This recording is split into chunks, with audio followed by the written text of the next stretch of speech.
More than 2,000 years ago, a queen sat alone at the edge of the ancient world, knowing that everything she had fought for was slipping away.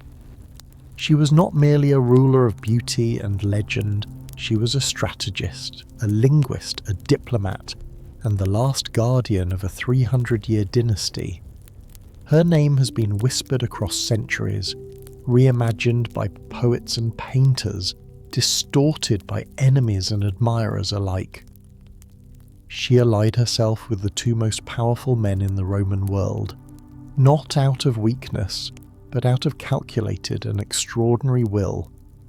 When Rome finally came for Egypt, she refused to be carried through its streets as a conquered prize. But the true story of Cleopatra, the one buried beneath myth and marble, is far more astonishing than any legend dares to tell.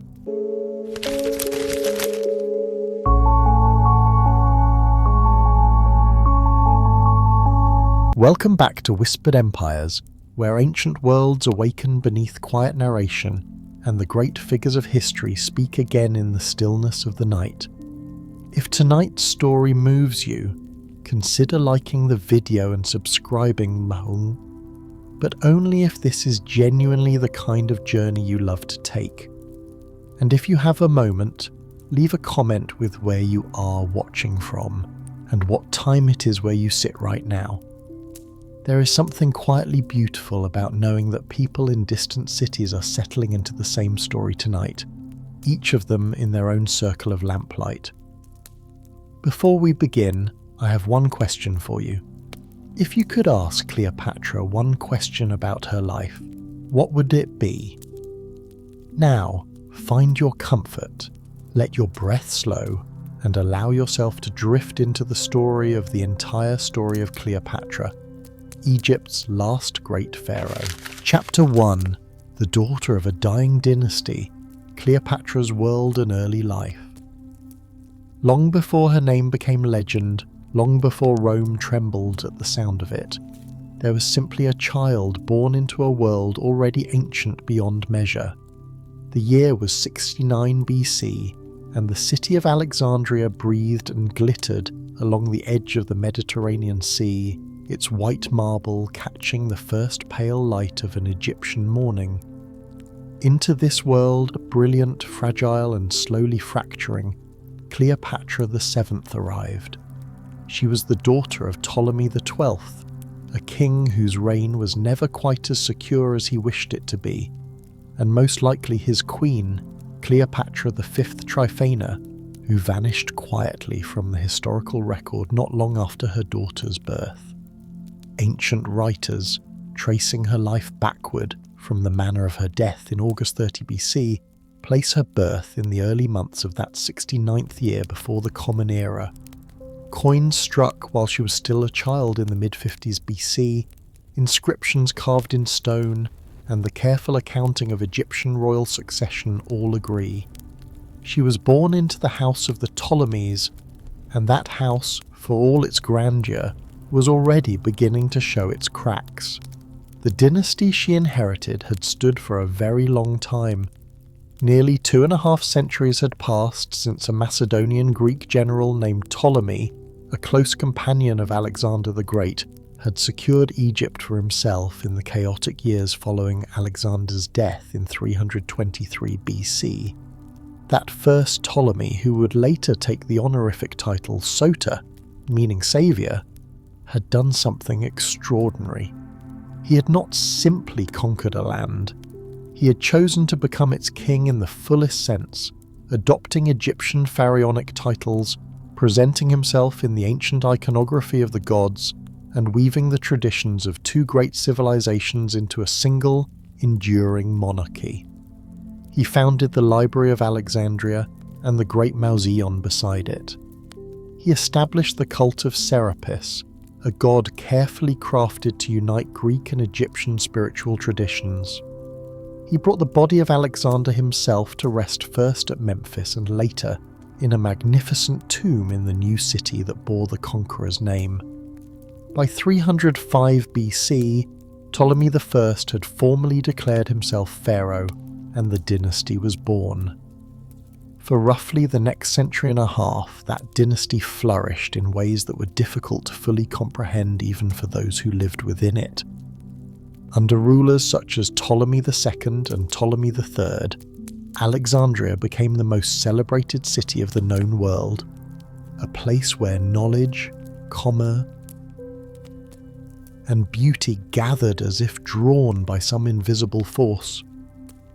Scholars arrived from across the Mediterranean to study in the Great Library, that remarkable institution where papyrus scrolls accumulated in their hundreds of thousands, gathering within them the accumulated wisdom of many civilizations. Eratosthenes calculated the circumference of the earth within those walls. Aristarchus proposed quietly and perhaps too early for the world to listen that the earth moved around the sun. Callimachus organised the library's vast holdings into a monumental catalogue. The lighthouse of Pharos rose over the harbour entrance, more than 100 metres tall, its beacon visible across the dark water for sailors approaching from the open sea, its polished mirrors catching and amplifying the fire's glow. It was considered one of the 7 great wonders of the age, and rightly so. Alexandria itself was a city of extraordinary scale and variety. Its streets were laid out in wide, regular grids, its great avenues colonnaded and open to the sea breeze. The harbour was divided into 2 massive basins, connected by a long mole extending to the island of Pharos. The population, somewhere between 300,000 and 500,000 souls, was a living mosaic of Greek settlers, native Egyptians, a thriving Jewish community with its own leadership, and merchants drawn from every corner of the known world. The royal quarter housed the palaces of the Ptolemies, the great temple to Serapis, and the library and museum complex that formed the intellectual heart of the city. This was the world into which Cleopatra was born.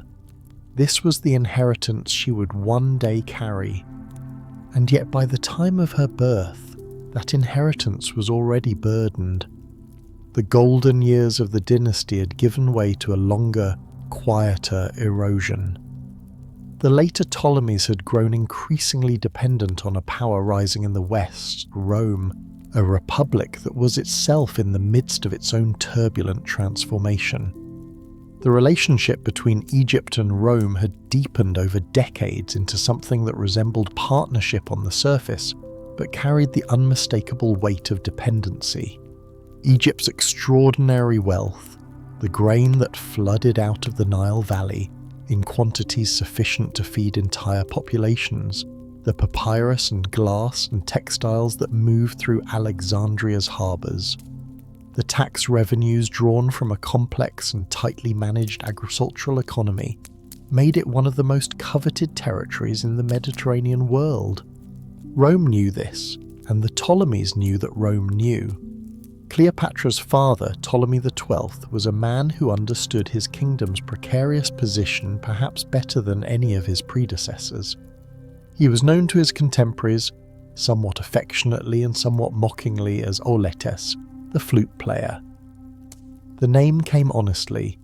He was passionate about music, particularly the aulos, the double-pipe flute played at Dionysian festivals, and he embraced the epithet with apparent pride. But behind the music lay a political mind acutely aware of survival. From the earliest years of his reign, Ptolemy XII worked to secure Roman recognition of his kingship, paying enormous sums to powerful Roman figures to ensure that the Senate acknowledged him as the legitimate ruler of Egypt. In 60 BC, he paid Julius Caesar 6,000 talents for precisely this recognition. The financial strain on the kingdom was immense, requiring heavy taxation, the debasement of coinage, and the accumulation of staggering debts to Roman creditors. The crisis deepened in 58 BC, when Rome annexed the island of Cyprus, a Ptolemaic possession, without meaningful resistance. The loss was not only economic but deeply symbolic, and the people of Alexandria turned against their king. Riots broke out. Ptolemy XII, unable or unwilling to confront Rome militarily, made a desperate choice. He fled Egypt entirely, travelling to Rome to lobby for military assistance that would allow him to reclaim his throne. For 3 years, from 58 to 55 BC, the king of Egypt lived as a supplicant in the city of his creditors, negotiating and bribing while his daughter Berenice IV ruled in his absence. It was during these years that a young Cleopatra, still a child in a troubled palace, would have begun to understand what her dynasty truly meant, not as a story of eternal power, but as a constant negotiation with forces that could at any moment overwhelm it. Her father returned in 55 BC, brought home by a Roman army under the consul Aulus Gabinius, funded once again by borrowed money and political promises. Upon his return, Ptolemy XII executed his daughter Berenice IV, re-established his authority, and left behind a garrison of roughly 2,000 Roman soldiers, the Gabiniani, to enforce his rule. Egypt was now, in everything but name, a Roman client state. Into this charged atmosphere, Cleopatra grew. The palace was crowded with siblings and shadows. Her older sister was gone, executed. Her younger sister Arsinoe IV remained, already possessed of an ambition that would one day place the two of them in open conflict. 2 younger brothers, Ptolemy XIII, born around 61 BC, and Ptolemy XIV, born a few years after, completed the fragile family tableau. Ptolemaic tradition demanded that the throne be shared, that a queen rule alongside a male sibling in a co-regency that was both marriage and political arrangement meant to preserve the bloodline and satisfy the expectations of Egyptian royal custom. Cleopatra had grown up knowing that this would be her fate as well. Her education, however, was anything but confined. The tutors and scholars of Alexandria shaped a mind of remarkable breadth. Philostratus, a gifted sophist, guided her in Greek rhetoric and philosophy. She studied within the halls and gardens of the Mouseion, that great scholarly institution adjoining the library, where the traditions of Stoicism, Epicureanism and peripatetic philosophy mingled with advances in mathematics, astronomy and medicine. She read the classical Greek authors, Homer, Hesiod, the tragedians, and absorbed the practical disciplines of law, administration, and economics necessary for governing one of the most complex states in the ancient world. But perhaps the most remarkable thing about Cleopatra's education was what she chose to do with it. The Ptolemaic rulers had always maintained their Greek identity with a kind of careful pride. They ruled Egypt as pharaohs in ceremony and iconography, wearing the traditional headdress, dedicating temples, being depicted in the ancient artistic conventions of Egyptian kingship. Yet they spoke Greek among themselves and with their court, and had for generations communicated with their Egyptian subjects through intermediaries. None of them, in nearly 2.5 centuries of rule, had learned to speak the Egyptian language. Cleopatra did. Not only Egyptian, but according to the historian Plutarch, she mastered the tongues of the Ethiopians, the peoples of the Red Sea Desert, the Hebrews, the Arabians, the Aramaic-speaking Syrians, the Medes, the Parthians, and others still. She was, as Plutarch described her, a woman whose conversation was an instrument of many registers. This was not merely a personal achievement, it was a political declaration. By speaking to her subjects in their own language, Cleopatra positioned herself as something her ancestors had never quite managed to be, not simply a Greek ruler who wore Egyptian clothing for ceremonial purposes, but a queen who belonged in some genuine sense to the land she governed. She reinforced this identity through her association with the goddess Isis, presenting herself as the living embodiment of that ancient and beloved deity, mother, protector, and divine sovereign of Egypt. The priests were reassured. The people were given a ruler who could speak to them, who wore the sacred mantle not as a costume but as a vocation. It was a sophisticated understanding of power, and it belonged to a young woman who had not yet turned 20. When Ptolemy XII died in the spring of 51 BC, likely in Alexandria, his will was clear. The throne passed to his two surviving children, the 18-year-old Cleopatra VII and her 10-year-old brother Ptolemy XIII, to rule jointly as Egypt had always demanded. A copy of the will was sent to Rome, the Roman people named as executors, a final gesture of the dependency that had defined his entire reign. Pompey, the powerful Roman general who had long maintained ties to the Egyptian court, formally approved the succession, and so in the early weeks of that year, the daughter of a flute player and a vanished queen ascended to the oldest throne in the world. She was young, educated beyond most rulers of her age, fluent in more languages than most diplomats, and deeply aware that the kingdom she now governed was rich in history, but fragile in its present moment. The great library still held its scrolls, the lighthouse still turned its face to the sea, the Nile still flooded each year and drew its green abundance from the black earth of the valley.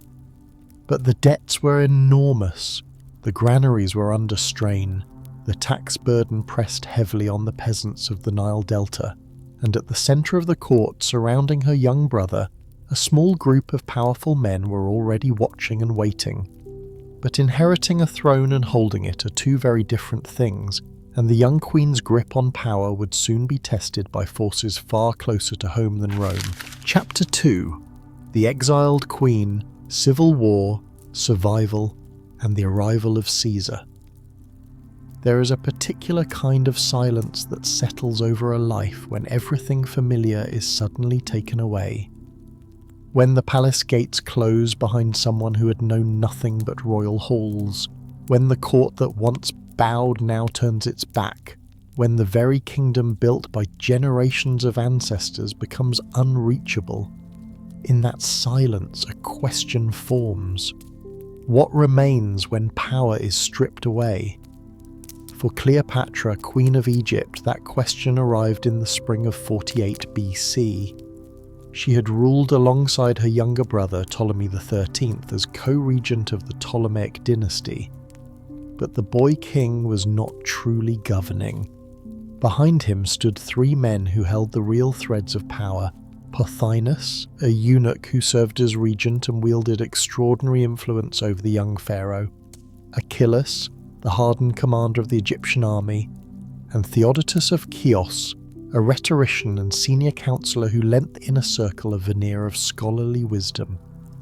Together, these three formed a tight and calculating alliance, and they had decided quietly and with deliberate patience that Cleopatra needed to go.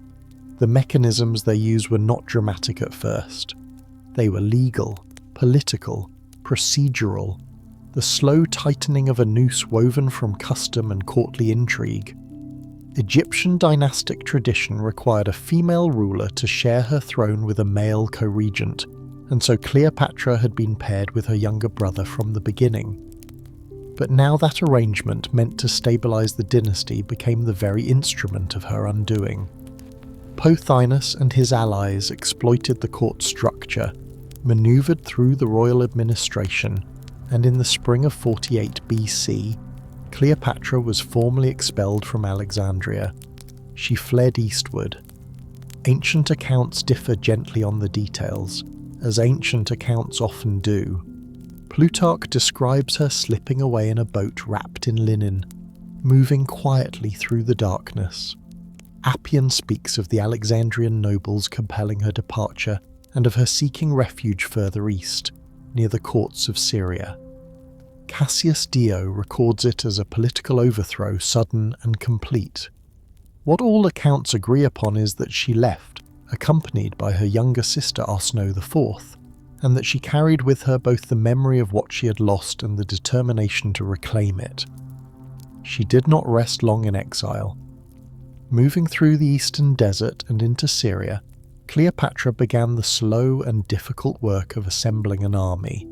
She drew upon personal wealth, upon trade networks that stretched across the eastern Mediterranean, upon the loyalty of whatever Ptolemaic allies and soldiers still answered to her name. She recruited fighters in the Syrian borderlands and began moving her forces westward, toward the Egyptian frontier. By late summer of that same year, two armies faced each other near Pelusium.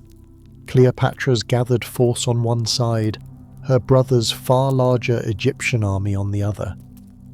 A fragile, watchful standoff settled between them. Neither side moved decisively, and then the world shifted. Far to the northwest, on the plains of Greece near a town called Pharsalus, the fate of Rome was being decided. On the 9th of August, 48 BC, Julius Caesar and Gnaeus Pompeius Magnus, once allies, now enemies, met in battle. Pompey commanded the larger army, perhaps 45,000 men, including a formidable cavalry. Caesar had roughly 22,000 veterans. What Caesar lacked in numbers, he compensated for with discipline, experience, and a concealed reserve line that Pompey did not see coming. The cavalry attack that Pompey launched to turn Caesar's flank was met, absorbed, and reversed. The battle collapsed into a rout. Pompey fled the field. The Battle of Pharsalus was over in a day, but its consequences would stretch across years and continents. With his army shattered and his political coalition dissolved, Pompey needed a refuge. He looked east, toward Egypt. The Ptolemaic dynasty had long maintained warm ties with Rome. Pompey himself had previously helped Ptolemy XII, Cleopatra's father, secure his throne, and he'd been received with honours by the Egyptian court. Surely the young pharaoh would offer him sanctuary. But Ptolemy XIII was not truly making decisions. Pothinus and Theodotus were, and they made a calculation, cold, deliberate, and ultimately misjudged. If Pompey arrived, he might draw Caesar's wrath toward Egypt. If, however, they presented Caesar with Pompey's head, they would demonstrate loyalty to the victor, curry favour, protect the kingdom, and consolidate their own grip on power. The logic was clean and ruthless. Achillas was dispatched with a small boat and a handful of men, including Lucius Septimius, a Roman mercenary who had once served under Pompey himself, and a centurion named Salvius.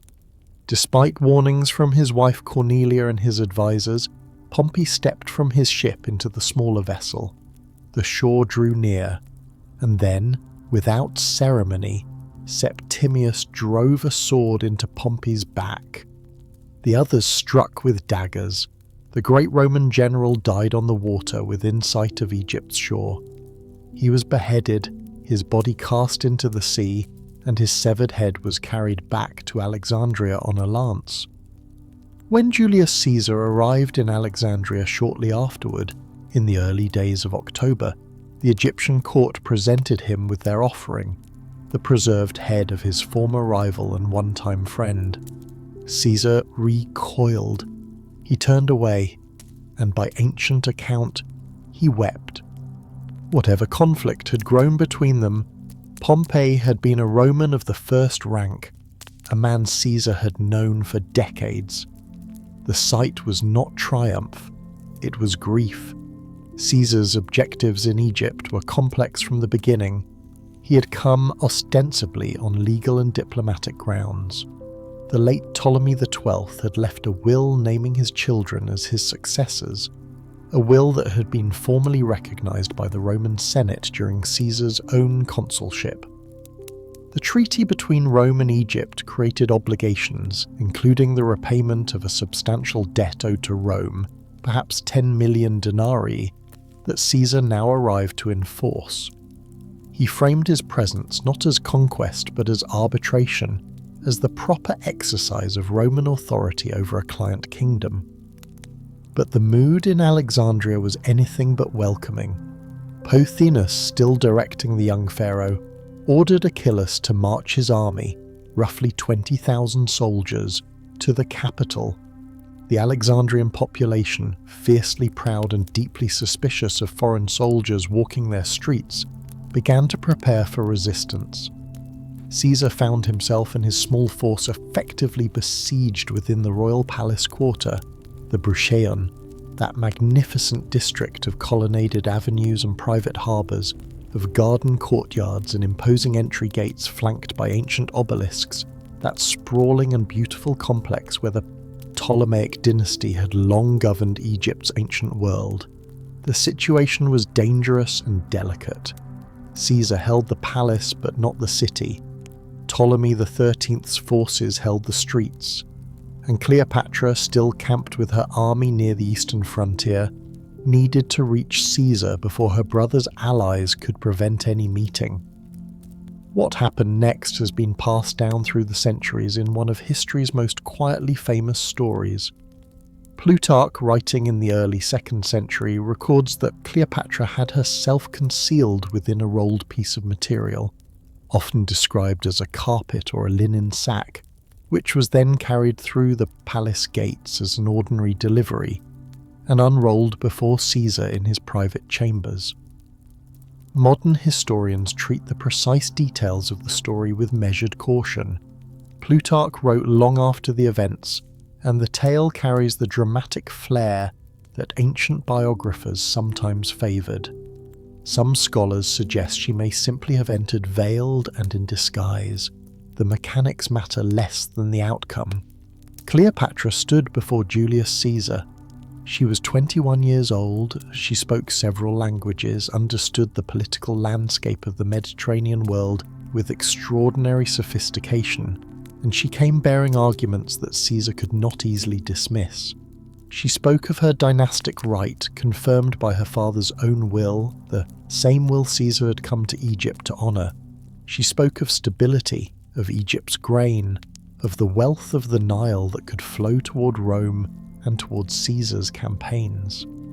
She spoke of debts that would be repaid, of alliances that would be honoured, of a cooperative and loyal Egypt under a ruler who understood Rome's needs.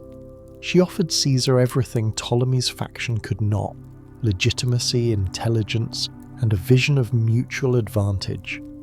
Modern historians generally agree that this first encounter was driven above all by political calculation on both sides. Caesar needed a stable and indebted ally on Egypt's throne. Cleopatra needed Roman military support to reclaim what had been taken from her. The political logic was undeniable, and yet, as ancient and modern writers alike have observed, personal attraction entered the arrangement swiftly, a partnership that blended the pragmatic with the personal, the statecraft with something more difficult to name. Caesar chose to support Cleopatra's claim. He invoked the will of Ptolemy XII publicly and formally, asserting Rome's legal obligation to ensure the succession followed the deceased king's lawful testament. He summoned both Cleopatra and Ptolemy XIII to the palace, declared his intention to arbitrate their dispute, and made clear that Rome's authority would be the deciding factor. But Pothinus and Achillas were not finished. The army remained outside the city walls. The Alexandrian population remained armed and restless, and the fragile peace that Caesar had imposed over the palace quarter would not hold for long. The city that Alexander the Great had built to be eternal was about to become a battlefield. With Caesar's legions trapped in Alexandria and a war raging through the ancient city's streets, the fate of Cleopatra's throne, and perhaps of Egypt itself, would be decided not in a council chamber, but on the battlefield. Chapter 3: Queen Restored, the Alexandrian War, Caesar and the birth of Caesarion. Alexandria at night was a city of wonders, a place where marble colonnades stretched toward the stars, where the great lighthouse on the island of Pharaoh cast its beam far out across the dark Mediterranean, and where the royal palace district, sitting on the curved arm of Cape Lochias, gazed quietly over the still waters of the great harbour. It was a city that had known centuries of order and grandeur, But in the final months of 48 BC, a strange and uncertain stillness had fallen over it. Roman soldiers stood watch along the palace walls. Egyptian forces massed beyond the royal quarter, and somewhere inside those ancient halls, a queen and a general were deciding what came next. Julius Caesar had arrived in Alexandria with a force that, by the standards of the day, was surprisingly modest. Roughly 4,000 men, a single understrength legion with its cavalry, had accompanied him into one of the wealthiest and most populated cities in the known world. Against them, the Egyptian military had assembled somewhere close to 20,000 infantry and 2,000 cavalry, a force more than 4 times their number. The mathematics of the situation were not encouraging for Rome, and yet Caesar did not retreat. He held the palace district, anchored his position along the harbour's edge, and prepared to wait. The fighting that followed was not the sweeping, dramatic campaign of open plains and decisive charges. It was something slower and more intimate, the grinding, claustrophobic work of siege warfare in a great city. Egyptian troops under the general Achilles pressed siege works against the Roman perimeter. When Pothinus, the eunuch minister who had arranged Pompey's murder, was discovered conspiring against Caesar from within, he was executed. The Egyptians attempted to poison the Roman water supply, forcing Caesar's engineers to dig fresh wells within the palace grounds. The city's streets, its marketplaces, and its waterfronts became contested territory, measured in small advances and costly repulses rather than great sweeping victories. On the water, the struggle was equally fierce. Caesar understood, as any general must, that the sea lanes were the lifeline of his position. Without resupply from the harbour, his small force would eventually starve or be overwhelmed. So he moved early to deny the Egyptians their naval advantage, ordering the destruction of most of the Egyptian warships that had been drawn up in the royal dockyards for repairs. The ships were burned. The harbour glowed with the light of that fire, and the smoke rose over the rooftops of the city and drifted toward the sky. It is here in the telling of that fire that history grows uncertain and a little melancholy.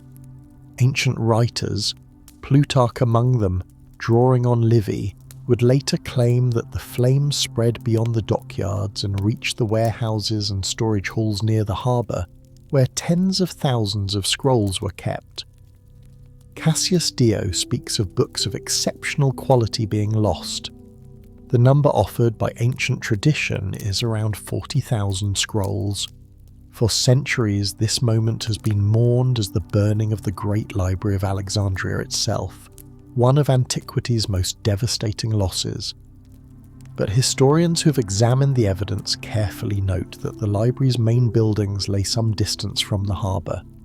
Caesar's own account mentions only the destruction of ships. His lieutenant Aulus Hirtius drew attention to Alexandria's fire-resistant construction, suggesting no great urban fire spread through the city. And tellingly, the geographer Strabo would visit the Museion, the scholarly institution at the library's heart, some 20 years later, and describe it as a place of active intellectual life. Scholars continued to work there. Books were still being written and read. What seems most likely is that the fire consumed dockside storage, warehouses holding scrolls awaiting trade or shipment, a loss that was real and painful, but not the death blow to Alexandria's great collection that later generations imagined. The library's true end would come much later, through centuries of neglect and crisis, rather than a single night of Roman fire. The siege dragged on through the autumn and into the winter. One episode stands out for what it reveals about the risks that even the most powerful men in the world were willing to accept. Caesar moved to seize the island of Pharos, the slender spit of land where the great lighthouse stood, connected to the mainland by the long bridge called the Heptastadion. Control of Pharos meant control of the harbour's entrances and control of the harbour meant the ability to survive. Roman troops stormed the island and took it, but when a counterattack drove them back toward their ships, the assault turned into a desperate overloaded scramble. Caesar himself, it is said, found himself in the water, swimming towards safety while his men struggled around him. He survived. The Pharaoh's position eventually held, but it was a reminder that the war in Alexandria was playing no favourites. What finally broke the deadlock was not a dramatic sea battle or a cunning stratagem within the city's walls. It was the arrival of help from outside. Caesar had dispatched his ally Mithridates of Pergamum to raise troops from Syria and Cilicia and march overland to Egypt's eastern border. Mithridates crossed through the fortress of Pelusium on Egypt's eastern frontier and pushed south and westward toward Alexandria, gathering momentum as he came. Caesar's forces inside the city moved to link with him. The two armies met at the Nile, and in the engagement that followed, the Battle of the Nile in early 47 BC, the Egyptian army collapsed. Ptolemy XIII, the teenage king whose court officials had tried to place Caesar and his sister against each other since the moment the Roman general arrived, tried to flee. He took to the river, attempting to cross to the far bank. His boat capsized. He drowned. The boy who had been Pharaoh, who had ordered the murder of Pompey, and who had spent months besieging his own palace, slipped beneath the waters of the Nile and was gone. The Alexandrians, their resistance broken and their city exhausted, laid down their weapons and submitted. In the aftermath, Cleopatra stood where she had wanted to stand since the moment Apollodorus had carried her through the night to Caesar's chambers, undisputed ruler of Egypt. Caesar installed her on the throne once more, this time with her younger brother Ptolemy XIV, a child of about 12, as her nominal co-ruler, fulfilling the Egyptian tradition of the queen ruling alongside a male consort of royal blood. But the arrangement was exactly that, nominal. Cleopatra held the power. Ptolemy XIV was a figure for ceremony and little else, and those close to the court would have understood that clearly. What followed was quieter, or at least quieter than the fire and bloodshed of the preceding months. Caesar and Cleopatra travelled the Nile together, a voyage that the ancient sources describe as lasting perhaps a few days to a few weeks. It was part political display, part practical inspection. Appearing along the riverbanks, Cleopatra affirmed her sovereignty over Egypt's most sacred and vital resource. The Nile was not merely a river, it was the foundation of all Egyptian life, the source of the inundation that flooded the fields each year, that fertilized the soil, that made grain grow in abundance while other lands went dry. For a pharaoh to move upon its waters was to claim kinship with the river itself and with the divine order it represented. Cleopatra needed that affirmation. Her rule, restored by Roman swords, required the approval of forces older than Rome, the priesthoods, the cults, the sacred traditions that her people had observed for thousands of years. She had worked to secure that approval carefully. She spoke Egyptian, not merely Greek. She patronized the great temples of Upper Egypt, leading the solemn procession that installed the sacred Bacchus bull at Hermonthis. She performed the ancient offering rites and participated in the mourning festivals that connected the queen to Isis and Nephthys, the divine sisters who watched over the dead and the living alike. The identification of Cleopatra with Isis was not a casual or incidental thing. It was a deliberate and deeply considered act of political theology. Isis was the mother of Horus, the divine child who grew to claim his rightful throne. She was the protector of the pharaoh's heir, the embodiment of the cosmic order called Ma'at, the balance and rightness that a righteous ruler was obligated to uphold. By presenting herself as the living Isis, Cleopatra claimed not just a throne but a divine mandate. At the temple at Dendera, reliefs would eventually show her and her son together as Isis and Horus. At Philae and other great sanctuaries, her image was placed beside the goddess's own statuary. On coins and in sculpture, she wore the crown of Isis, the cow horns embracing a solar disk, announcing to anyone who saw her that she was not merely a queen, but something older and more sacred. And then, on the 23rd day of June in the year 47 BC, a child was born. His name, in its Egyptian form, was Ptolemaic Caesar, but the world would come to know him as Caesarion, Little Caesar. The date of his birth is preserved in an Egyptian stele from the Serapeum at Memphis, a commemorative inscription that Cleopatra appears to have commissioned to mark the event. His infant likeness appeared on Cypriot coinage not long after. The birth house at the Temple of Montu held its own commemorations. Caesarion's significance was immense and complicated. For Cleopatra, he was everything, the heir who combined the divine lineage of the Ptolemies with the name and blood, alleged at least, of the most powerful man in the Roman world. He could be styled as Horus to her Isis.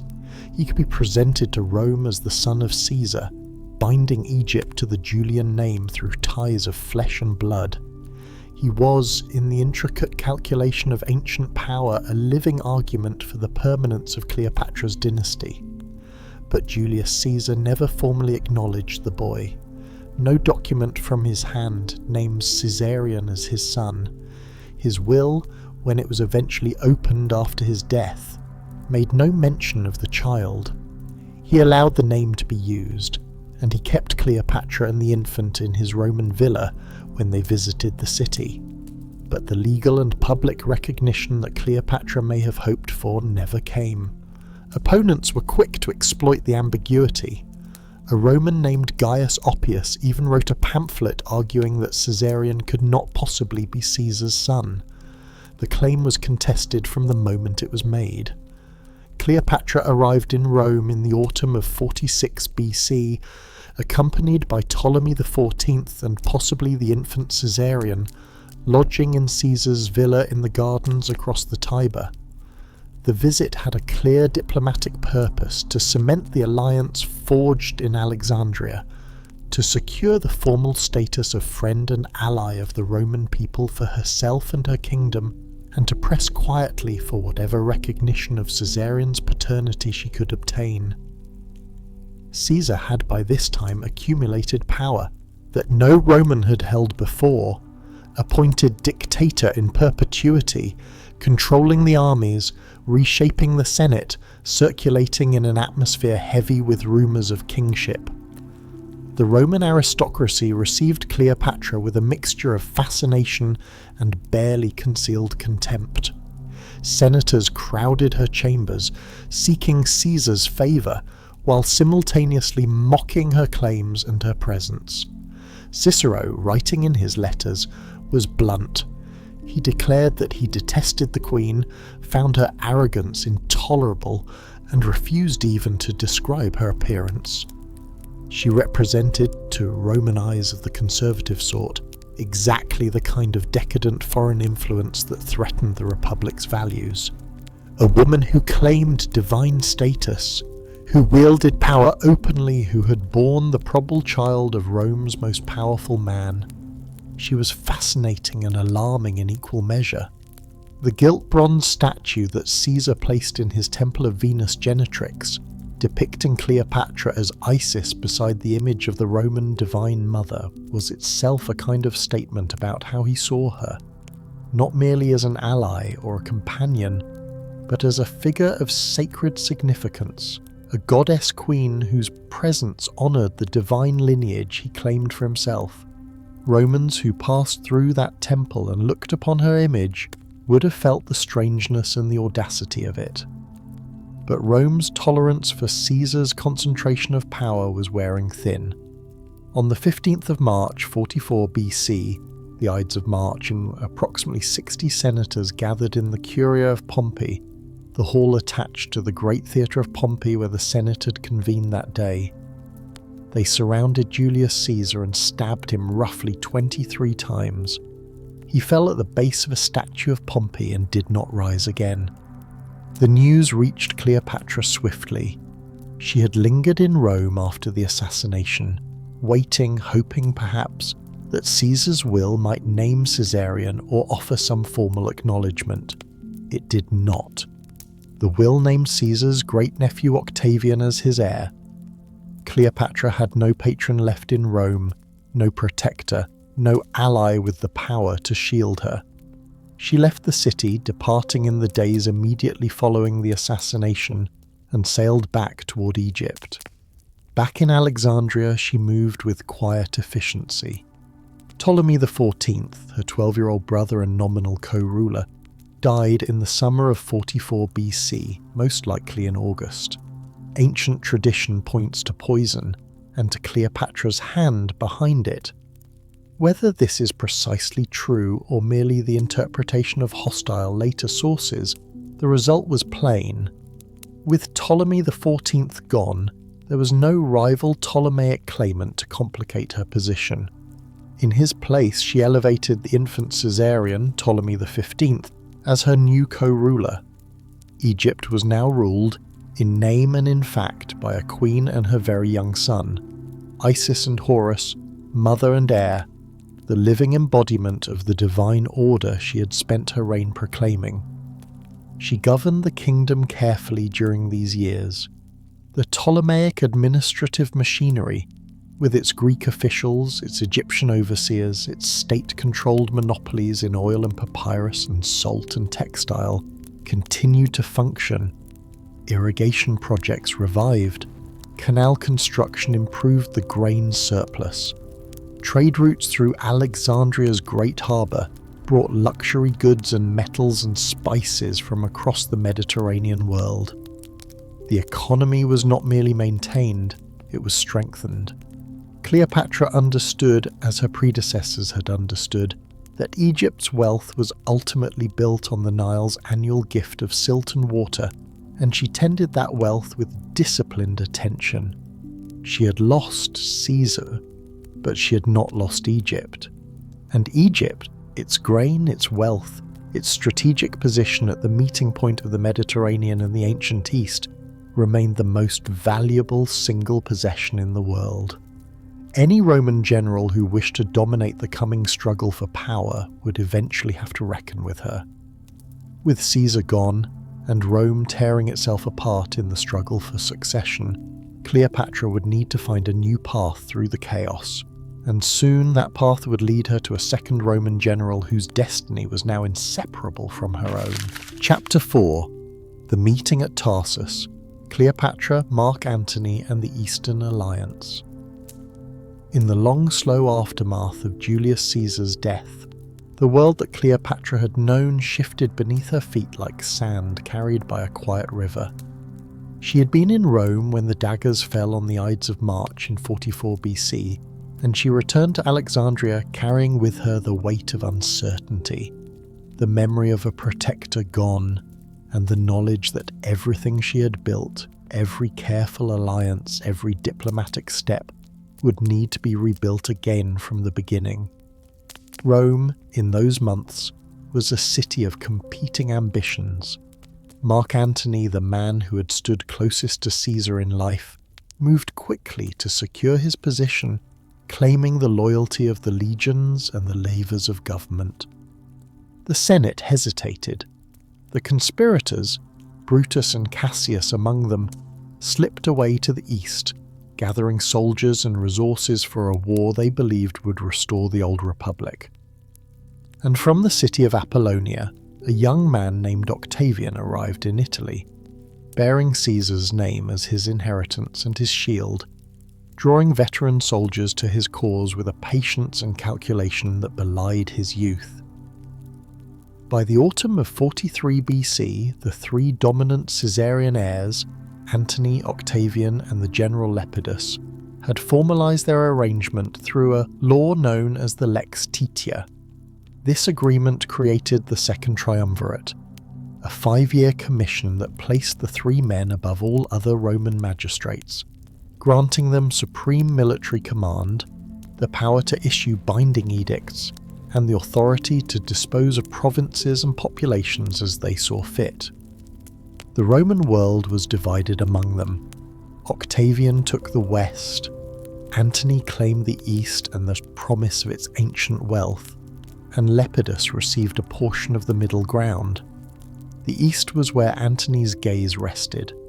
The east was where the money was, and where the threat of Parthia waited like a gathering storm on the far side of the Euphrates.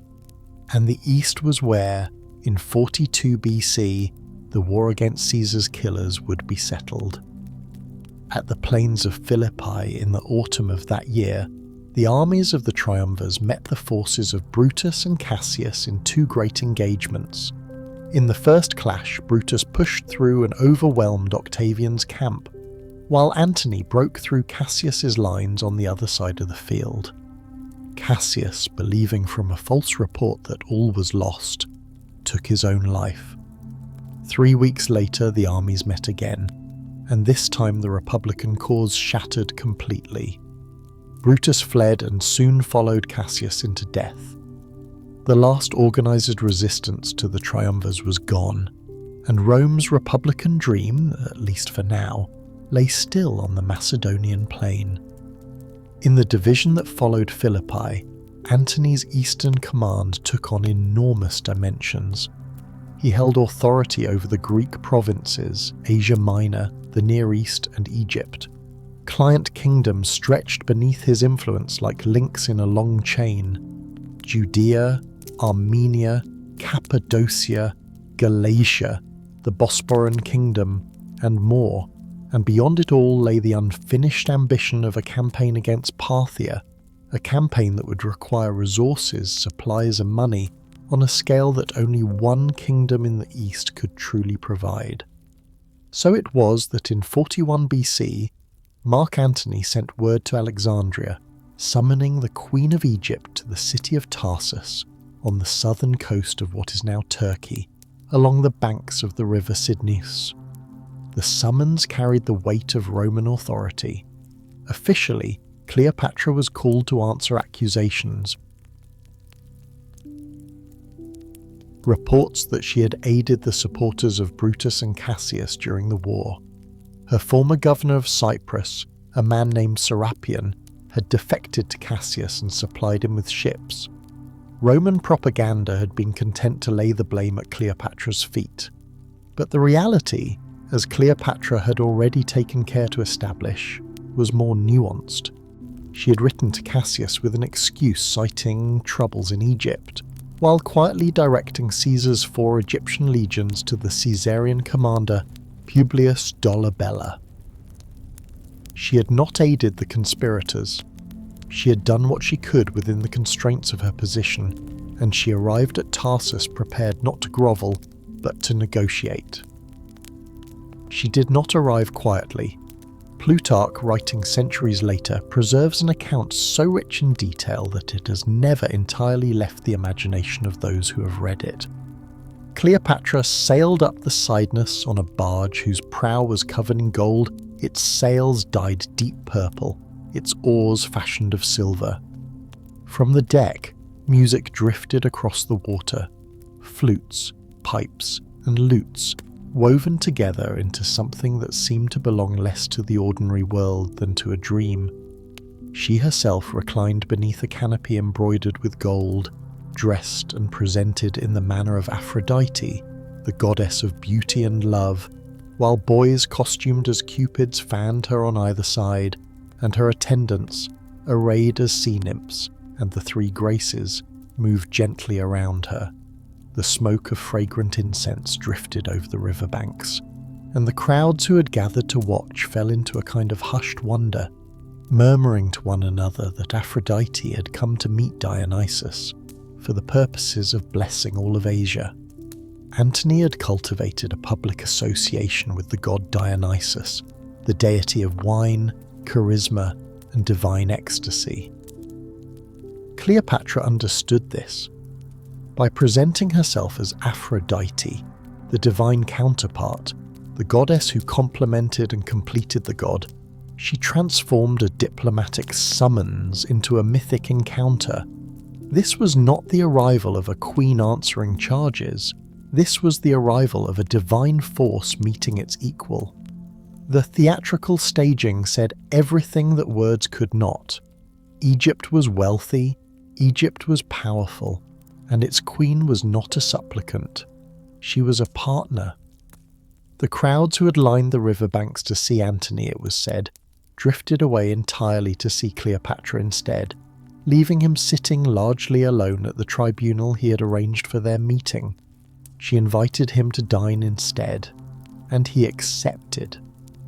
The political intelligence behind this spectacle was precise and deliberate. Cleopatra had spent years studying human behaviour, reading the men around her, understanding what moved them.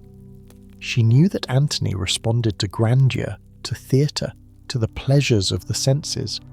She knew that he thought of himself as something larger than a mere general or politician. She gave him the mirror he needed, and in doing so she shifted the terms of their encounter entirely. She cleared her name with the explanation of Serapion's independent defection, and from the ruins of a diplomatic interrogation, she built the foundation of an alliance. What Antony wanted from Egypt was straightforward: money, ships, grain, and the logistical support to mount his great campaign against Parthia. What Cleopatra wanted was security, a Roman protector for herself and for Caesarion, her son by Julius Caesar, whose existence remained a complicated and delicate matter in a world where Octavian now claimed to be Caesar's heir. Their needs aligned. Their agreement, though never formalized in any way Rome would later recognize as legitimate, became one of the most consequential partnerships of the ancient world. In the months that followed, the couple spent time in Alexandria, and what ancient sources describe of their life together suggests a court unlike any other in the Mediterranean world. Plutarch and Appian both paint a picture of continual feasting, elaborate ritual, and almost theatrical indulgence. Around them gathered a circle of intimates who called themselves the Society of the Inimitable Livers, a Dionysian fellowship of courtiers who spent their evenings in extravagant banquets, wine-soaked entertainments, disguises and pranks, a kind of cultish celebration of luxury and excess that suited Antony's personality and Egypt's wealth in equal measure. Pliny the Elder records a story, perhaps embellished, but vivid enough to have endured, of a wager in which Cleopatra dissolved one of her great pearls worth 10 million sesterces in vinegar and swallowed it, demonstrating that she could consume the wealth of nations as easily as she could command them. Whether the story is true or not, it captures something real about the atmosphere of that Alexandrian court. The sense that ordinary limits did not apply, that this was a world operating by its own rules beyond the reach of Roman convention. And yet beneath the spectacle, Cleopatra was governing. During these years, she managed Egypt with the careful attention of an absolute monarch who understood that the grandeur of her court required a stable and productive kingdom beneath it. She invested in irrigation, released grain during shortages, granted tax exemptions to ease burdens on the peasantry, and maintained the state monopolies over oil, papyrus, salt, and textiles that kept the royal treasury full. Her administration blended Greek and Egyptian traditions, with Greek officials at the upper levels and native Egyptians serving in regional roles, all operating within a system of meticulous record-keeping preserved in the papyri of the age. She positioned herself as the living embodiment of Isis, supporting temple construction, granting privileges to the priestly class, and ensuring that the religious loyalty of the native population remained secure. In return for Egypt's resources and Cleopatra's support, Antony offered territories. Over the course of their alliance, he transferred to her control Cyprus, portions of Syria, parts of Cilicia, a stretch of the Nabatean kingdom near the Gulf of Aqaba, the region surrounding Jericho, the North African province of Cyrene, and more. These grants, made according to the authority Antony believed he possessed as the dominant Roman figure in the East, elevated Cleopatra to a position of remarkable power. He proclaimed her Queen of Kings, elevated Caesarion as King of Kings, and bestowed royal titles on the children they had together. Those children arrived in the years that followed the meeting at Tarsus. Around 40 BC, twins were born in Alexandria, a boy named Alexander, given the epithet Helios, the sun, and a girl named Cleopatra Selene, the moon. The names echoed both celestial mythology and the paired legacy of the great Alexander himself. Several years later, in 36 BC, a third child followed, Ptolemy Philadelphus, named in honour of the celebrated Ptolemaic king Ptolemy II, with the epithet meaning brother-loving, a title freighted with dynastic memory and intention. The most dramatic public expression of their vision came in the autumn of 34 BC, in an event that would echo through Roman politics for years to come. In Alexandria, Antony staged a great ceremony known to history as the Donations of Alexandria. On golden thrones before assembled crowds, Cleopatra sat as Queen of Kings, Caesarion beside her as King of Kings. Alexander Helios was granted the kingdoms of Armenia, Media and Parthia, territories still unconquered in reality, but offered in symbolic ambition. Cleopatra Selene received Cyrenaica and Libya. Ptolemy Philadelphus was given Syria, Phoenicia and Cilicia. In Roman eyes, this spectacle was not a ceremony, it was a provocation. The Senate had never sanctioned these grants. Antony had no constitutional authority to dispose of Roman provinces in this manner, and Octavian, watching from the west with the careful attention of a man who had been waiting for exactly such an opportunity, moved swiftly to use what had been given to him. He publicized Antony's will, which reportedly expressed the wish to be buried beside Cleopatra in Egypt, framing it as evidence of a plan to move the center of Roman power from Rome to Alexandria. He portrayed the donations as treason, the gifts of a man bewitched by a foreign queen who sought to dissolve Roman identity into the luxuriant excess of the East. He broadcast images of Antony as a fallen Roman, a man who had traded the toga for Egyptian incense in the company of a dangerous enchantress, abandoning his Roman wife Octavia, Octavian's own sister, for the pleasures of an alien court. Octavia had played her own careful role in this story, serving as a diplomatic bridge between the two men, negotiating agreements, ferrying arms and messages. Her dignity in the face of Antony's neglect and eventual rejection only deepened the contrast that Octavian was drawing. When Antony formally divorced her in 32 BC and expelled her from his household, the outrage in Rome was genuine and widespread. Octavian granted his sister public honours and unprecedented dignities, casting her as the embodiment of Roman virtue that Antony had cast aside. And when Antony's divorce was complete, Octavian moved the Senate to declare war, not on Antony but on Cleopatra, framing the coming conflict as a defensive act against a foreign threat, rather than a civil war between Romans. The military disaster of Antony's Parthian campaign in 36 BC had already begun to erode his standing. He had assembled an enormous force. Estimates suggest as many as 90 to 100,000 men, including Epstein Roman legions and allied contingents from Armenia, Cappadocia, Galatia, and Pontus. The campaign had moved through Armenia into the deep territory of Media Atropatene, where Parthian cavalry destroyed his baggage train and siege equipment before the main engagement could even be joined.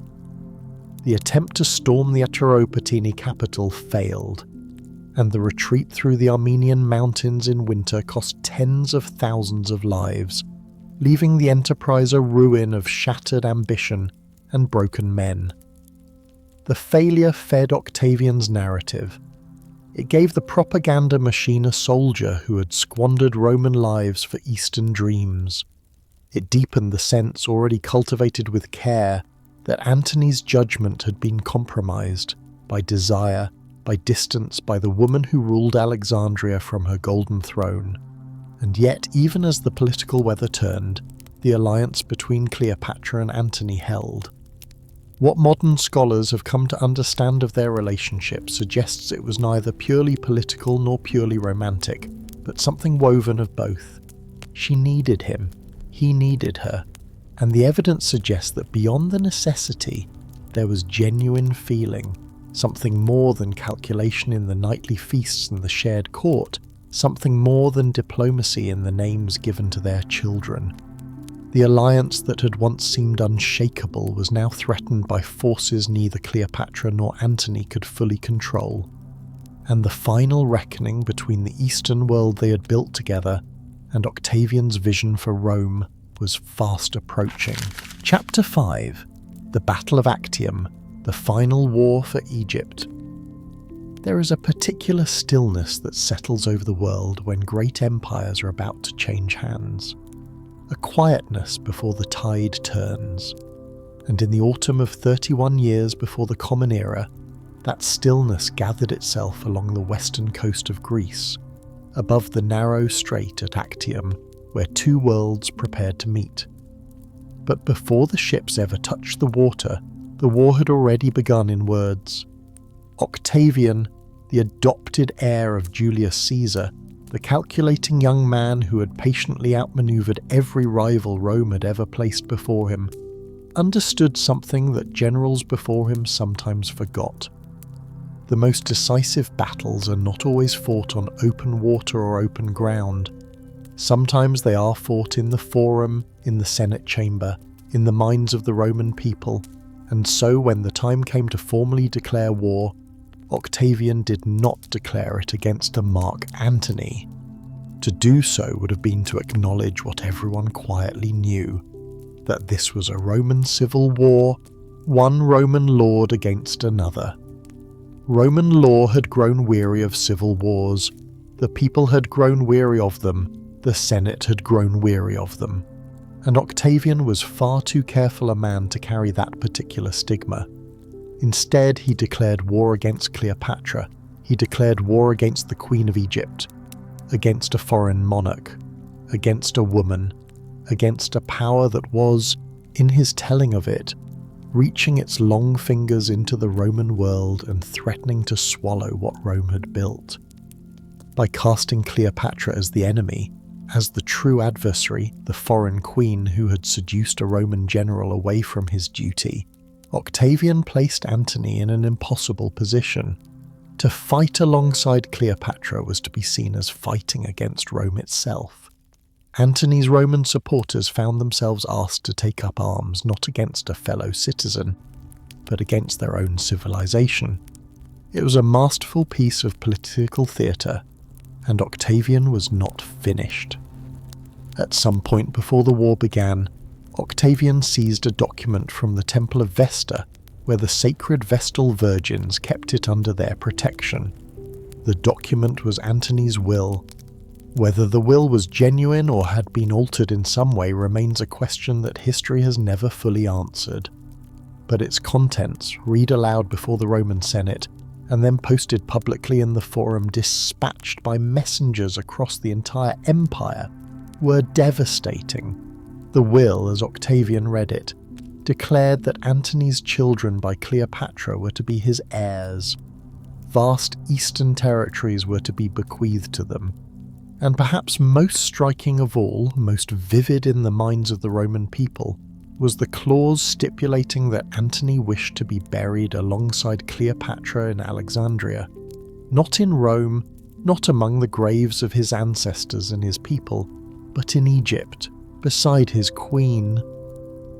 The message was clear, or at least Octavian made it so. Here was a Roman general who had given his heart and his legacy and the future of Rome's eastern territories to a foreign throne. The Roman people did not need to be told how to feel. The will told them. And so the war was set. The forces that Antony and Cleopatra assembled for this final confrontation were enormous. Roughly 19 Roman legions, somewhere between 60 and 63,000 infantry, along with 10,000 lighter armed troops and 12,000 cavalry. A fleet of perhaps 480 warships, organised into squadrons of 60 vessels each, augmented by Cleopatra's own personal squadron of approximately 60 more, and behind all of it the Egyptian treasury, a war chest of roughly 20,000 talents, enough wealth to sustain an army for years. Octavian's forces were no less formidable. His fleet numbered perhaps 250 to 400 warships. His army on land approached 80,000 soldiers, and commanding his fleet, overseeing the naval strategy with a precision and genius that history would long remember, was Marcus Vipsanius Agrippa. Agrippa was, by any measure, one of the finest naval commanders the ancient world produced. A man of humble origins who had risen entirely through talent and loyalty, he had already engineered naval victories that seemed nearly impossible, and at Actium he would do so again. The geography of the battle site was not chosen by accident. Actium was a fortified promontory on the southern edge of a narrow strait, the entrance to the Ambracian Gulf on the western coast of Greece. The gulf's sheltered waters stretched behind it like a great inland sea. The strait itself was barely wide enough to allow large fleets comfortable movement. Whoever controlled that entrance controlled everything: the supply lines, the communication routes, the passage south toward Egypt. Octavian and Agrippa had seized the advantage well before the battle began. They had taken the coastal bases of Patrae and Corinth, cutting the southern land route. They had tightened a blockade around Antony's position in the Gulf, strangling the flow of grain and fresh water and new crews. Antony's forces, which had arrived with so much apparent strength, began to wither. Disease moved through the camp. Malaria swept the waiting soldiers as they lingered in the humid heat near the Gulf shores. Provisions ran low. Desertion, quiet at first and then steadily louder, hollowed out the ranks. Even experienced commanders slipped away to Octavian's side. Quintus Dellius had already defected, bringing with him knowledge of Antony's battle plans. Lucius Munatius Plancus had already crossed over a year before, carrying Antony's will to Octavian's hands. The army that had assembled with such confidence was becoming something diminished, something shadowed by hunger and despair, and so, when the question was asked, "How shall we fight?" the answer was not the one that many of Antony's generals would have chosen. The land campaign was no longer viable, the encirclement was too complete, the supply lines too severed. Cleopatra urged a naval engagement. The fleet must break through the blockade. They must force open a passage to the open sea. Either they would win or they would escape. There seemed by then to be no third path. On the 2nd day of September, in the 31st year before the Common Era, the fleets faced each other across roughly a kilometre of Ionian water. Antony's fleet, his heavy quinqueremes, those great towering warships built for bearing soldiers and artillery, were arrayed in 3 columns. The right wing was commanded by Gaius Sosius. The centre was held by another officer, and the left wing was led by Antony himself. Behind the main battle line, positioned as if held in reserve, floated Cleopatra's personal squadron, 60 ships heavy with the Egyptian treasury, with the wealth that might fund whatever came next. Opposite them, Octavian's fleet was arranged with its own 3 columns. Agrippa commanded the left wing, the position that would matter most. His ships were smaller and faster. The Liburnians and lighter galleys that Agrippa favoured could turn quickly, strike suddenly, and withdraw before the slower, heavier ships could respond. They did not need to crush their enemies by mass. They needed to outmaneuver them, to exhaust them, to cut them apart piece by piece. The battle began slowly. For a time, neither side moved. The great fleets drifted in their formations, watching. Ancient sources describe a long stillness before the engagement. The two lines waiting, studying each other across the water. And then Agrippa began to stretch his wing outward, threatening to wrap around Antony's flank. Antony was forced to extend his own line to prevent encirclement. The movement spread the formations thin. The cohesion that made Antony's heavier ships dangerous in close formation began to loosen. The fighting, when it came, was fierce. Antony's big ships tried to use their height and weight, their towers and missiles, to beat back the lighter vessels. But Agrippa's fleet was too quick, too agile, too well trained. The hit-and-run tactics, the constant pressure, the way the smaller ships darted between the lumbering quinqueremes, it wore the heavier fleet down without ever offering the kind of decisive engagement where size and mass might have mattered. And then, at what the ancient sources describe as the very opening of the fighting, almost as soon as the battle was truly joined, Cleopatra's 60 ships raised their sails and sailed away, through the gap in the fighting line, out through the strait, into the open sea beyond. The Egyptian squadron, with its treasure and its queen, was gone. Plutarch records the moment with a kind of quiet astonishment.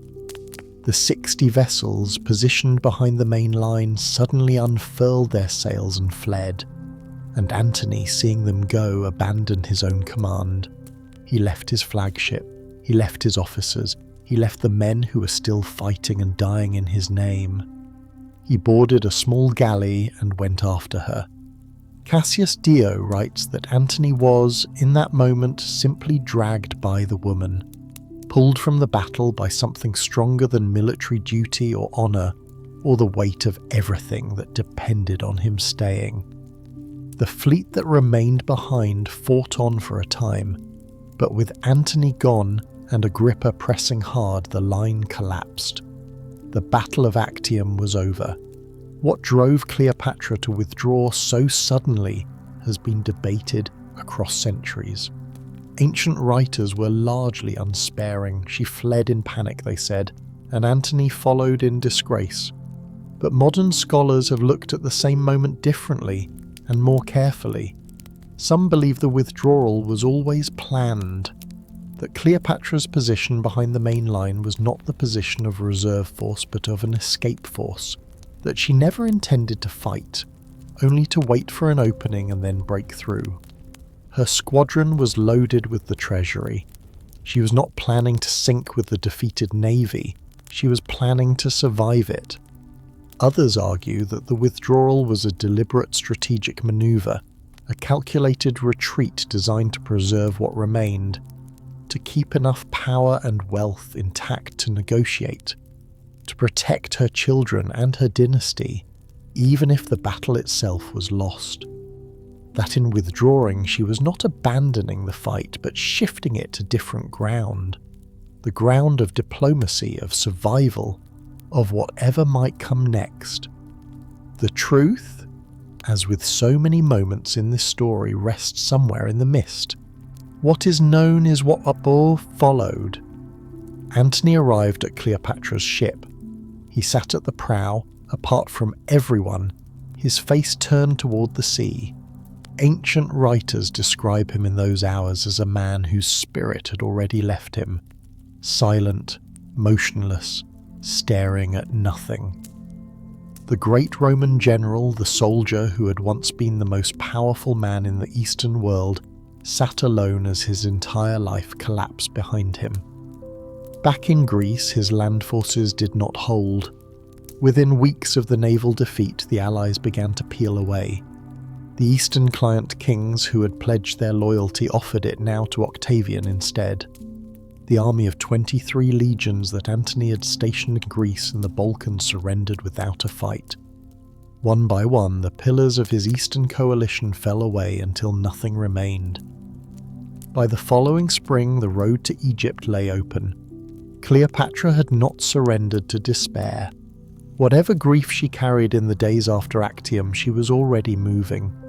She sent envoys to Octavian, offering terms. She would relinquish the Egyptian throne. She would surrender the royal regalia. She would submit the kingdom to Roman rule. She asked only for clemency, for herself, for her children. She offered tribute, a gold crown, a royal throne, treasures from the palace. She placed her son Caesarion, her child by Julius Caesar himself, into Octavian's hands as a kind of hostage of trust. Octavian received the envoys. He sent back careful words. He was, as always, very careful with his words. But the truth behind those words was simple, and Cleopatra must have known it. Octavian had not fought this war to negotiate a reduced version of his victory. Egypt was not merely a prize to him, it was the foundation of everything he was building. The Nile Delta fed roughly a third of Rome's population. The kingdom's wealth, its grain, its gold, its emerald mines, its port cities that opened onto the Indian Ocean trade routes, its taxes and treasures, was unlike anything else in the Roman world. Egypt would become his personal imperial province, held by a trusted equestrian prefect and closed to senatorial ambition, so that no future rival might use it as Antony had tried to. Octavian had not come to leave Cleopatra on her throne, he had come to end the dynasty entirely. And so the envoys returned, and the summer passed, and Octavian began his advance. He had crossed the Adriatic after Actium, moved through the Greek mainland, secured Patras and Corinth, then sailed east across the Aegean. He had marched down through Asia Minor and along the Syrian coast, and by the summer of 30 BC he had arrived at the borders of Egypt. In Alexandria the mood had long since shifted from resistance to resignation. The population, so exhausted by years of war, worn thin by uncertainty, had largely withdrawn from any thought of fighting. Soldiers deserted, citizens stayed indoors. The few loyalists who had remained began to slip away as the Roman forces drew closer. The great city, which had been the jewel of the Ptolemaic world for 3 centuries, waited. Antony, in the weeks following Actium, had fallen into a darkness that the ancient sources describe with something close to pity. He had withdrawn from leadership. He had stopped planning. He'd given himself over to drinking, to sitting apart, to the particular stillness of a man who no longer knows who he is. Cleopatra had proposed escaping by sea, first west towards Spain, where the silver mines might fund a new army, and then later through the Red Sea, perhaps as far as India, where a new life might be built from nothing. But the world was closing around them faster than any plan could accommodate. For her children, Cleopatra had prepared what she could. The 3 children she had shared with Antony, Alexander Helios, Cleopatra Selene, and the youngest, Ptolemy Philadelphus, were still in Alexandria. Whatever fate awaited their mother, they were beyond her power to fully protect. They would eventually be taken to Rome, placed in the household of Octavia, Antony's former wife, Octavian's sister, and displayed in Octavian's triumph through the Roman streets. Cleopatra Selene would survive, would eventually be given in marriage to the client king, Juba II of Mauritania, and would rule as queen and continue her bloodline. Her brothers would not be so fortunate. Alexander Helios and Ptolemy Philadelphus vanish from the historical record soon after arriving in Rome, gone so quietly that history has never been quite certain what happened to them. Cleopatra had built a mausoleum near her palace, as the Egyptian tradition demanded. A royal tomb, a permanent sanctuary designed to carry her safely into the afterlife, adorned in the manner of a queen, built to endure. Its purpose had always been the afterlife, not the present world. It had never been intended as a fortress or a refuge from armies. But as Octavian's forces closed around Alexandria and the last defences crumbled, Cleopatra retreated into her mausoleum. and the final hours of the last great ruler of ancient Egypt quietly began. Chapter 6: The Last Queen, Death, Legacy, and the Eternal Mystery of Cleopatra. In the summer heat of 30 BC, the city of Alexandria held its breath. The world that Cleopatra had known, the world she had shaped and defended and loved, was dissolving at the edges, like papyrus left too long in the rain. Octavian's forces had entered Egypt from the east and the west simultaneously, his commander Cornelius Gallus pressing inward from the coastal shores, while Octavian himself led the main army, strengthened by the seasoned legions of Agrippa, down toward the city from the east. The surrounding countryside fell, the garrisons at Paraetonion surrendered, and then Octavian laid siege to Alexandria itself. For a month the city resisted. There was fighting near the walls, skirmishes around the hippodrome, the sound of Roman soldiers pressing through streets that had once echoed with the laughter of festivals and the footsteps of philosophers. But the city could not hold. In late July, Octavian's forces broke through. Alexandria, the jewel of the ancient world, had fallen. Mark Antony, who had once stood as the most powerful Roman in the East, received in those final days a message that shattered whatever resolve he had left. The message, sent, according to Plutarch, by Cleopatra herself, carried a lie born from despair. It told him that the queen was already dead, that she had taken her own life. When Antony received those words, something in him collapsed entirely. He ordered his loyal attendant Eros to run him through. Eros refused, and instead turned the blade upon himself. Antony alone took the sword and drove it into his own abdomen. He fell. He did not die immediately. For a few hours he lingered, wounded and bleeding, until a second message arrived, this one true. Cleopatra was alive.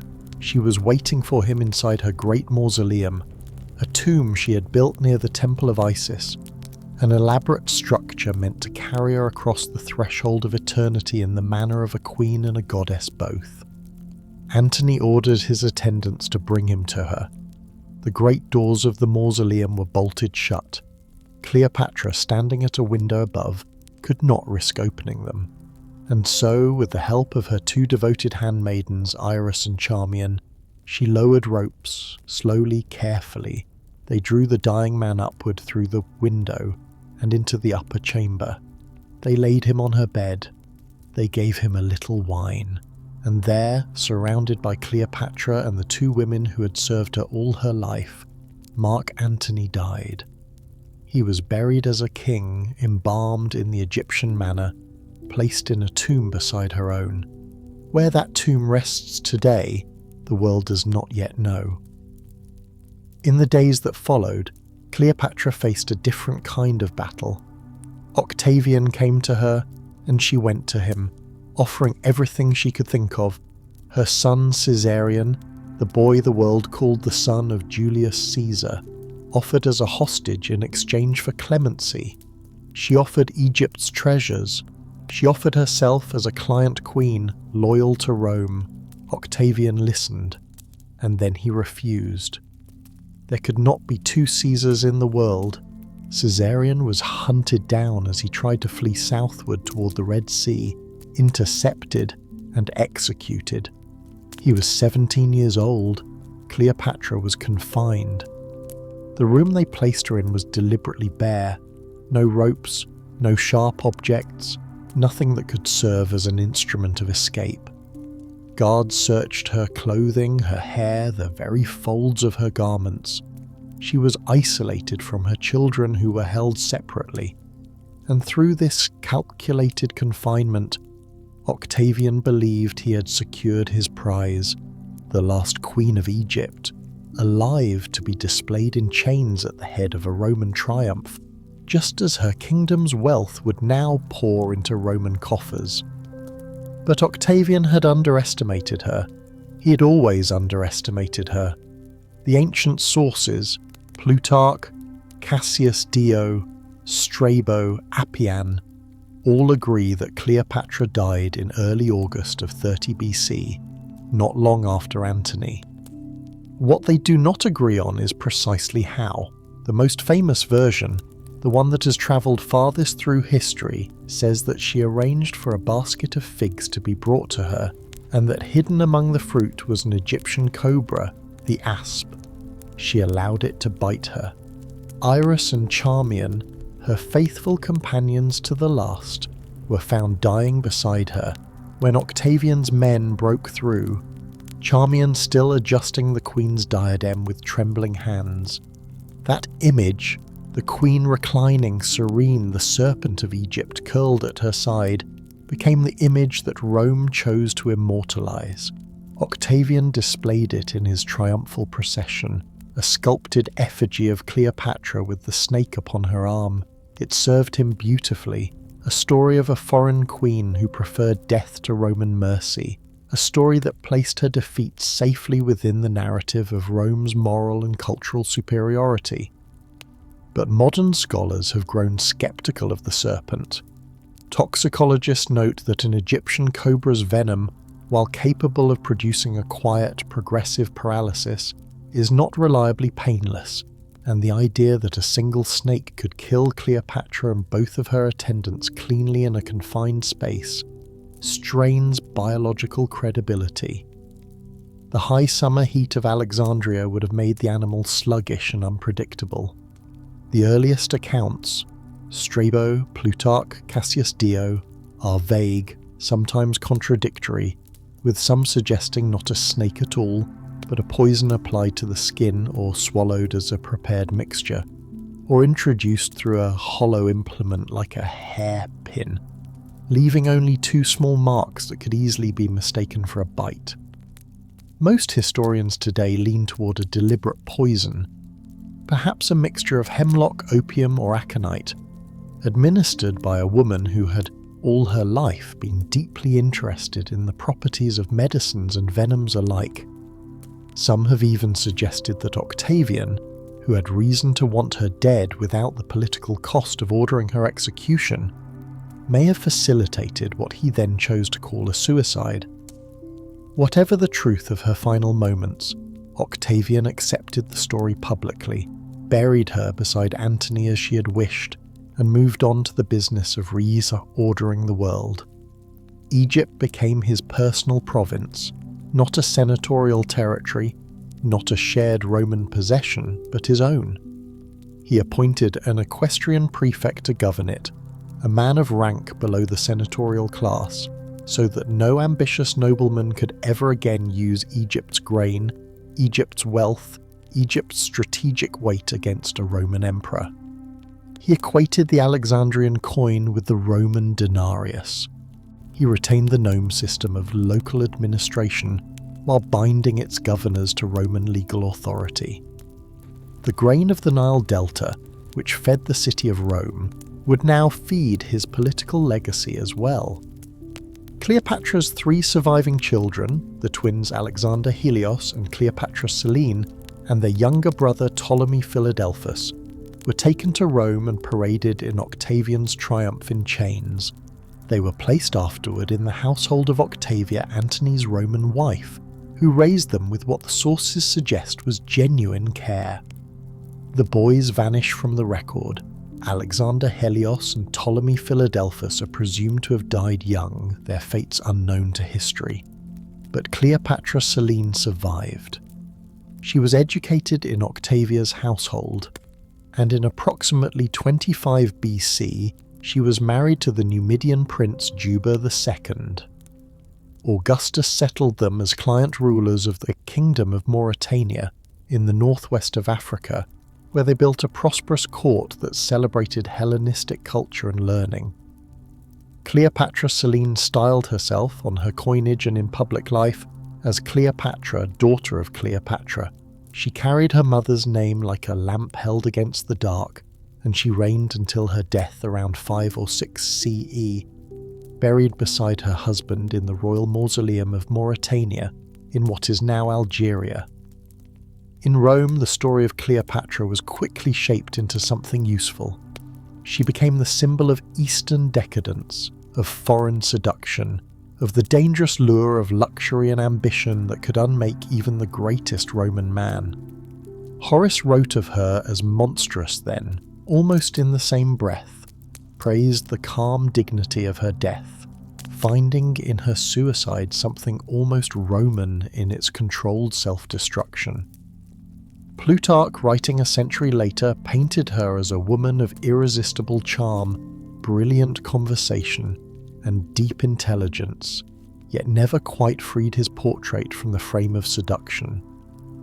These images accumulated over the centuries, passed through Dante and Boccaccio, were transformed by Shakespeare into the shimmering, contradictory figure of his Antony and Cleopatra, a queen of infinite variety, sovereign and temptress, politician and lover, and eventually arrived in the 20th century as the bejeweled, coal-eyed figure of Elizabeth Taylor, glamorous and imperious, fixed forever in popular imagination as the definitive Cleopatra. But behind the paintings, behind the plays, behind the gilded propaganda and the centuries of reimagining, the scholars of recent decades have been quietly, carefully reconstructing a different woman. A woman who spoke 9 or more languages and negotiated directly with rulers and diplomats across the Eastern Mediterranean. A woman who managed Egypt's complex economy, reformed taxation, minted coinage that carried her image alongside Egyptian and Greek iconography in deliberate, calculated fusion. A woman who used her alliances with Caesar and Antony not as romantic surrenders, but as strategic instruments of state, tools to preserve Egyptian autonomy against the overwhelming momentum of Roman expansion. A woman who built temples, patronized science and the arts, and maintained the intellectual centers of Alexandria, that great library of human knowledge, as long as she was able. Her tomb has never been found. Perhaps it lies beneath the harbour waters of Alexandria, swallowed by the earthquake and tsunami of 365 CE that sank the old royal quarter of the city beneath the waves. Perhaps, as some excavators have suggested, she is hidden within the coastal sands of Taposiris Magna, 30 miles to the west, where a temple of Osiris and its underground tunnels have yielded Ptolemaic coins and ritual offerings, but not yet the queen herself. The search continues. The answer has not come. And perhaps that is fitting. For a woman so thoroughly mythologized, so thoroughly transformed by the stories other people told about her, there is something quietly appropriate in the fact that her resting place remains her own secret. She ruled the last independent Egypt. She stood at the hinge between the Hellenistic world and the Roman Empire, and with her death, 3,000 years of pharaonic sovereignty came to its close. Egypt would not rule itself again for nearly 2,000 years. And so the story of Cleopatra ends not with silence, but with an echo that has travelled across 2,000 years. The voice of a queen who refused to disappear quietly into the empire that consumed her world.